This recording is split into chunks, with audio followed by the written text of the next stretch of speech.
Bismillahirrahmanirrahim. Assalamualaikum warahmatullahi wabarakatuh.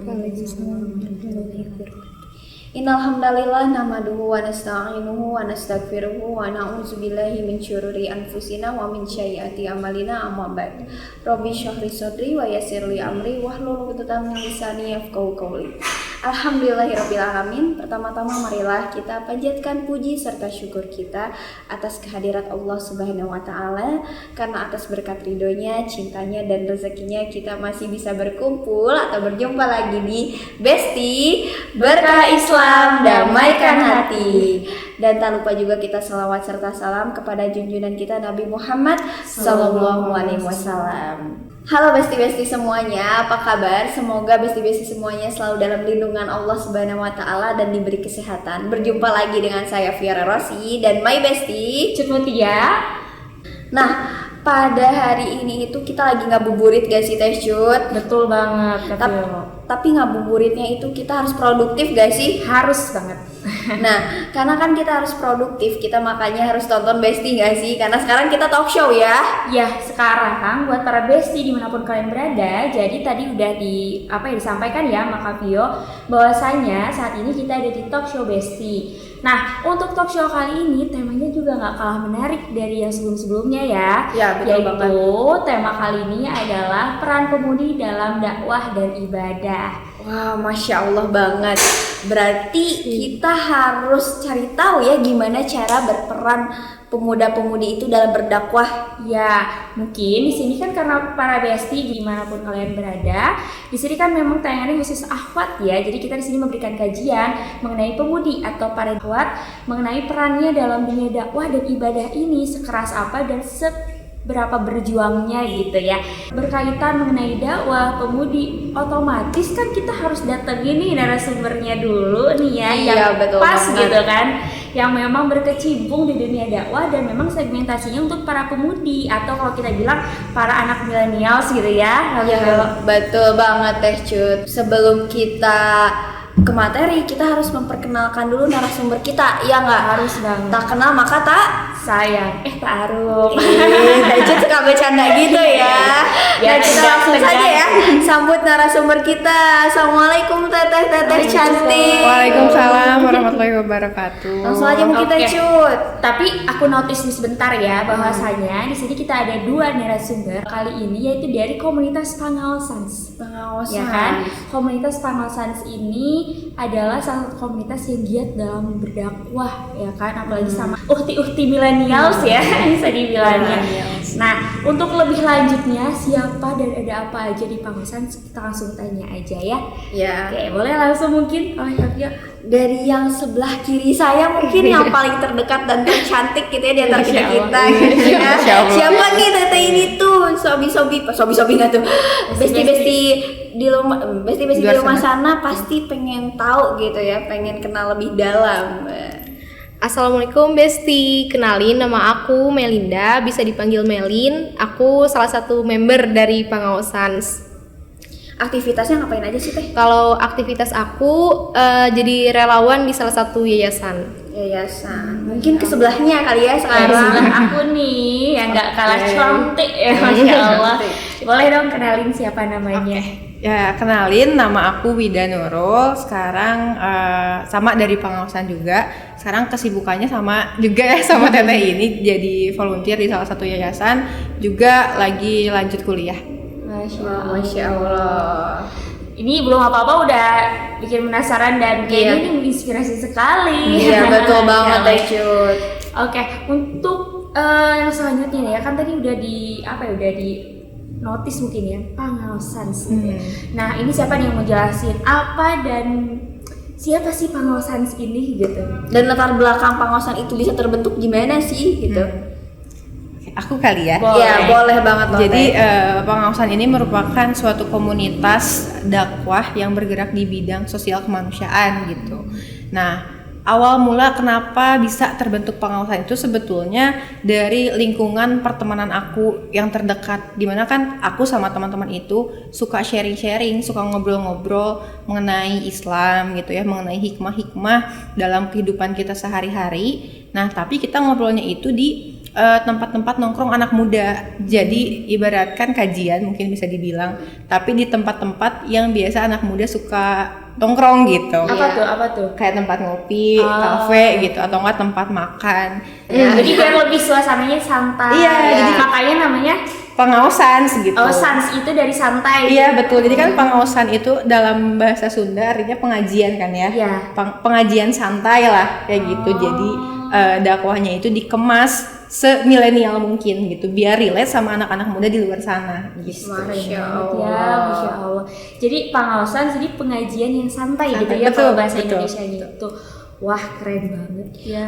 Banget Teh Cut, tapi aku tuh pengen tahu bisa sekeren itu pasti ada tujuannya nggak sih? Iya, pasti. Nah aku pengen tahu nih ke Teh Melin gitu ya, apa sih tujuan pengawasan itu dibentuk gitu kan? Nah, kalau tujuan pengawasan sendiri dibentuk itu karena kita tuh punya visi untuk mengajak masyarakat terutama di Kota Bandung yang paling utamanya sih itu anak-anak muda gitu, untuk menginfluence, mengajak biar bisa berdakwah, bisa ngobrol perkara Islam tadi gitu. Masya Allah. Tujuannya sangat mulia sekali ya Teh ya. Jadi misinya tuh bukan main-main loh. Iya, jadi misinya tuh misi Rasulullah loh. Gitu ya, Gak hai dong ya Teh ya. Betul, jadi dakwah ya, tapi lebih ke ya anak-anak yang memang suka nongkrong di garapnya ya, Iya, pemuda-pemudi gitu. Pemuda-pemudi. Cuman kalau pengawasan lebih di pemudinya berarti ya. Iya. Masya Allah. Tadi Teh Cut kayaknya mau nanya lagi deh, kayak bibirnya udah gatal gitu nggak sih? Banyak sekali pertanyaan yang ingin aku sampaikan atau tanyakan ya ke pengawasan. Nah, untuk yang selanjutnya ini ya, bagaimana sih metode dakwah? Terus sebenarnya udah dinotis ya sedikit-sedikit gitu, tapi lebih jelasnya lagi nih, metode dari pengawasan sendiri nih dalam berdakwah gitu. Oke. Tadi mungkin udah disinggung sedikit mengenai kita suka ngopi-ngopi, suka ngobrolin Islam di tempat kopi, itu mungkin metode dakwah yang secara offline. Nah, karena ada juga metode dakwah di pengawasan itu yang secara online-nya. Yang kita punya beberapa account di sosial media, di Instagram, di TikTok, mana lagi? Podcast, Telegram juga ada. Jadi buat temen-temen yang penasaran, pengen tahu gitu caranya gimana sih ngobrol-ngobrol, atau enggak teman-teman di luar Bandung yang pengen ikutan join juga tapi belum bisa ke Bandung, bisa join grup Telegram kita gitu. Jadi metode dakwahnya tadi ada secara online juga secara offline, di mana offline itu tadi kita membicarakan tentang hikmah di kehidupan sehari-hari. Kemudian ada juga sih materi-materi yang bisa kita bahas, dari materi awal, materi yang ringan sampai kadang yang berat pun ada gitu. Jadi tematik juga gitu, nggak random juga sih gitu, tetap sesuai dengan apa yang Rasul ajarkan. Masya Allah. Boleh dong contohnya nih ya, misalkan dalam obrolan pengawasan sendiri biasanya kayak gimana sih pembawaannya? Itu kan metodenya ya, kayak misalkan nih lagi ngumpul gitu, misalnya kan kayak Kak Wida sama Kak Melin biasanya kalau lagi ngajak temen-temen kayak gimana sih, contohin gitu, bisa nggak? Coba Kak Melin. Biar nggak penasaran gitu kan, apakah ini textbooks atau kayak nerangin atau gimana, kan mungkin masih menerka-nerka ya, mungkin contohnya kayak gimana gitu. Oke. Lebih ke ngobrol biasa sih ya Teh. Kadang kan kita juga ketemu banyak banget orang-orang baru gitu. Misal temanku dia bawa temennya yang lain, terus kan itu jadi orang baru tuh buat aku. Terus awalnya kita kenalan biasa dulu aja, kemudian biasanya kita suka menceritakan permasalahan ya. Jadi istilahnya kita datang bawa masalah, terus kita pulang bawa solusi gitu. Jadi mana solusinya itu ya berdasarkan Quran dan Sunnah. Pasti selalu kita relatekan dengan ini ada di Quran nggak ya gitu. Terus kalau misalkan ada, surat apa, ayat berapa. Jadi kayak gitu. Jadi kita pun mengaji, bisa dibilang mengaji, tapi kita memaknai arti dari Al-Quran itu sendiri gitu, per ayat sih biasanya, yang relate dengan pengalaman kita atau hikmah kita di dalam kehidupan sehari-harinya. Oh, jadi misalnya aku nih ya, aku dateng nih, aku mau ke pengawasan, aku mau cerita, aku punya masalah gitu. Boleh. Kayak gitu boleh ya, banget gitu ya. Misalkan di pengawasan sekarang ngopi di mana gitu, terus aku dateng nih ya, terus kayak aku punya masalah loh guys, gini. Oh, nanti dikasih solusi yang berdasarkan Al-Quran dan Sunnah. Betul. Masya Allah ya. Terus juga ringan gitu ya, mungkin lebih tepatnya kayak curhat tapi tanpa sengaja ada yang ngena nih Iya, gitu ya. Iya, betul banget tuh Teh Cut. Karena kan kalau kita curhat ke teman-teman kita mungkin solusinya akan duniawi aja Teh Cut, gak dikaitin dengan Allahnya. Mungkin di pengawasan ini kita dikaitin lagi dengan Al-Qur'an dan sunnahnya, ya nggak? Oh iya. Ya kayak gitu. Tadi kan mungkin teteh-teteh yang ada atau besti-besti di sini sudah menjelaskan bahwa berdakwah gitu ya luar biasa visi dan misinya. Kita juga pengen tahu pasti berdakwah tuh ada penolakannya nggak sih Teh? Nggak selalu nerima doang. Nah gimana sih tantangannya untuk menghadapi dakwah tersebut atau mendakwahi orang tersebut? Apalagi Gimana nih? kalau segmentasinya tuh kayak di kafe-kafe. Iya gitu. maksudnya. Gimana nih Teh Melin? Pasti banyak sih. Kalau tantangannya sendiri itu sebenarnya cukup complicated gitu ya, karena kan anak-anak muda zaman sekarang gitu pemikirannya tuh udah luas, udah terbuka gitulah. Jadi kadang tuh kita sebagai yang mempunyai agama Islam lupa akan agamanya sendiri gitu.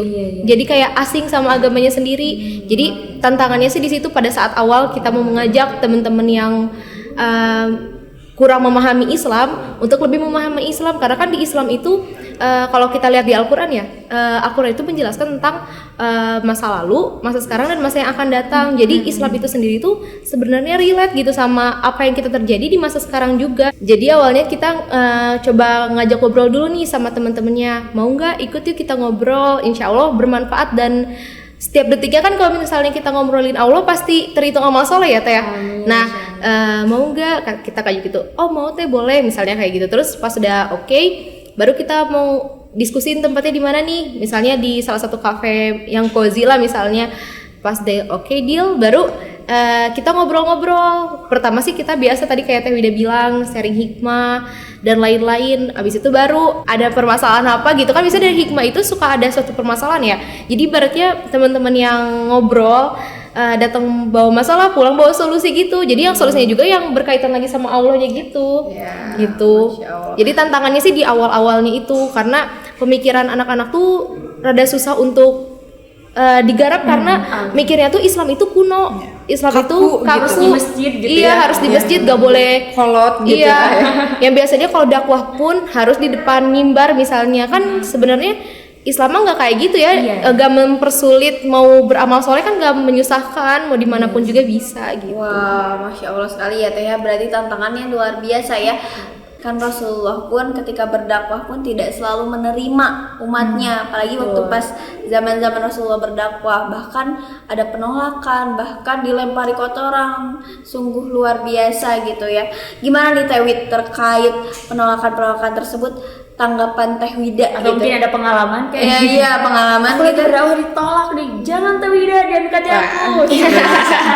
Kita harus jadi down gitu ya. Bagaimana nih? Masya Allah ya, karena kan sebetulnya penolakan itu sudah menjadi resiko daripada dai itu sendiri gitu. Kalau kita ingin berdakwah, maka dari itu kita harus siap akan penolakan dan penerimaan. Jadi jangan mau kita tuh diterima aja terus dakwahnya, tanpa kita memikirkan bahwa kita pun bisa loh ditolak gitu oleh orang-orang di luar sana. Karena pada dasarnya penolakan itu kan merupakan sunatullah dari Rasul sendiri gitu. Tadi kata Teteh bilang bahwa Rasul pun dulu mengalami penolakan-penolakan dari berdakwah ini. Ya berarti kita pun akan mengalami hal yang sama. Karena sunnah Rasul itu kan akan terulang lagi, akan menjadi sunatullah, yang mana di zaman ini mungkin secara teknis penolakannya akan berbeda, tapi secara prinsip itu pasti sama gitu dengan apa yang Rasul alami. Kayak gitu sih Teh. Jadi luar biasa ya, penolakan mah pasti selalu ada dan yang jelas pernah gitu ya mengalami.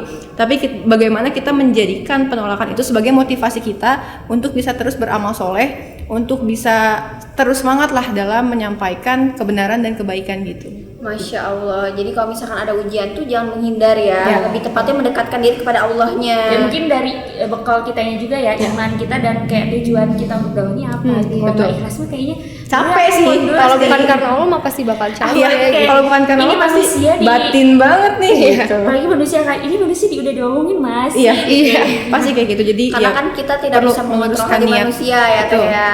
Ibaratnya mah Rasulullah aja sebagai nabi gitu, dilemparin kotoran, mau dibunuh aja masih tetap berjuang gitu untuk dakwah, untuk menegakkan sistem Islam gitu di muka bumi ini. Masa kita sebagai penerus Rasulullah lah, ibarat sebagai kaumnya Rasulullah, cuman ditolak sedikit aja tuh udah geus lah mundur we gitu ibaratnya mah kayak gitu. Sudahnya mungkin ya, udah mundur aja. Mundur aja gitu lah. Ya. Kayak gitu. Bestinya perlu translate sedikit. Seperti itu. Mungkin Teh Cut ada lagi yang mau ditanyakan? Mungkin lebih ke apa ya?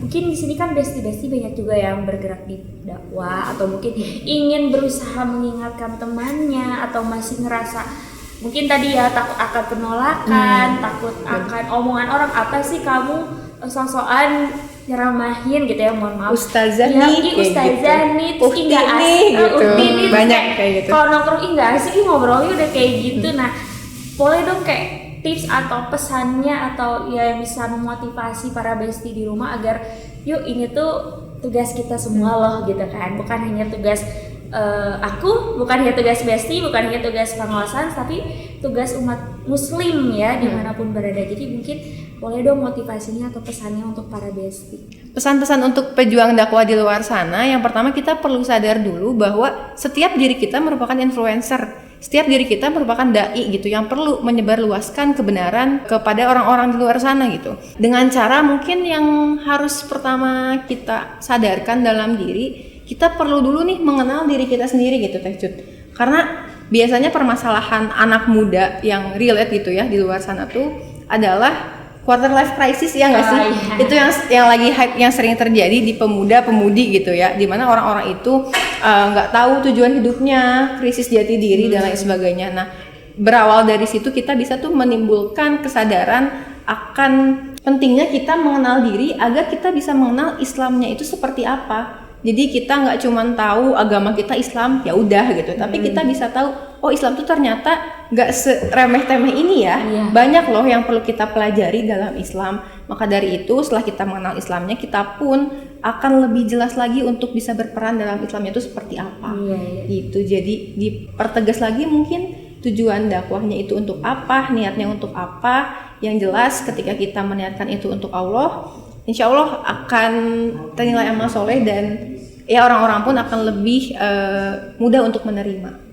Masya Allah. Mungkin kalau dari Teh Melin ada yang mau disampaikan? Kalau dari aku pesan untuk para pemuda-pemudi di Indonesia gitu ya terutama, kalau misalnya mau dakwah gak usah takut, ada penolakan di sana gitu, karena siapa tahu dari satu kata atau satu story Instagram misalnya tentang dakwah yang besti-besti di luar sana share bisa mengetuk hati orang-orang di luar sana yang lagi down untuk kembali lagi ke jalan Allah kayak gitu. Kalau menurut aku sih beramal soleh aja lah sebanyak-banyaknya gitu. Kan dakwah itu nggak hanya secara lisan saja ya, tapi bisa perbuatan juga gitu.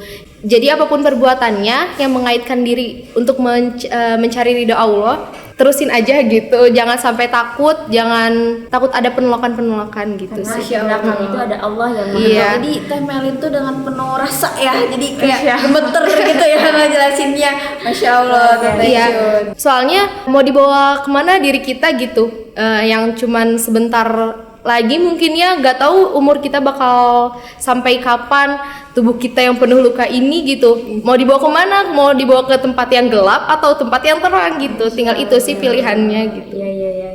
Ya ini motivasi sekali ya, maksudnya apalagi untuk para besti-besti atau mungkin sahabat-sahabat di sana yang memang aku tuh ingin berdakwah atau mungkin aku ingin berhijrah, mungkin ya ingin memperbaiki diri, memperbaiki hidup. Mungkin tadi juga dari Kameli juga menyampaikan pilihannya adalah kita mau di yang terang atau di yang gelap gitu kan. Terus dari Kak Wida juga menyampaikan bahwa pertama adalah kenali dulu peran kita di muka bumi ini mungkin ya, siapa kita, terus apa sih tujuan kita.